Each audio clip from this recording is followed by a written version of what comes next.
Welcome to my channel. My name is Matthias. Today we're going to talk about a pretty interesting mini-series that came out way back in 2009. It's called X-Infernus, where we have the return of Magik into the main Marvel universe. It is written by Cebulki and fantastic art by Giuseppe Camuncoli. Probably butchered that last name. Way back in the early 90s, Illyana Rasputin Magik died of the legacy virus. This pushed Colossus to abandon the X-Men. He joins Magneto's Alkalites for a while. She stayed dead for about a decade, and in the early 2000s, in the New Mutant series of that time, she popped up again, fighting against Belasco.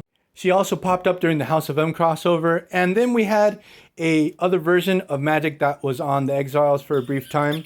Now, the cool thing with this miniseries, it sort of sets up the situation where Magik is going to be part of the X-Men, and she's going to be a really important member from this point on, to the point that she's going to be sort of like the go-to person for Cyclops when he needs to resolve problems. Now, in the previous story arc that I mentioned that took place in the New Mutants, Belasco was defeated. Now we have Magik looking high and low for the Soul Sword. Magik has no idea that the Soul Sword is actually hidden inside Nightcrawler. This was established way back in the early 90s in an Excalibur story. So what happens is we have Nightcrawler, he's training Pixie, who also has ties to Limbo and to Magik. She has a soul dagger instead of the soul sword, and she sort of like flips out, stabs Nightcrawler, and pulls out the soul sword from in him.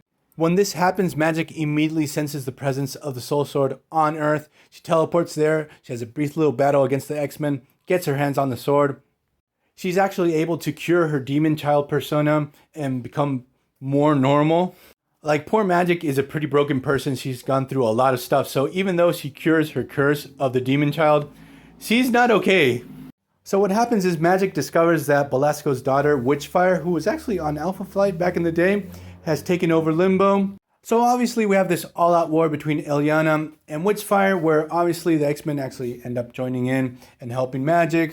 And the shit really hits the fan when the Elder Gods are awakened and they just start leveling everything left and right.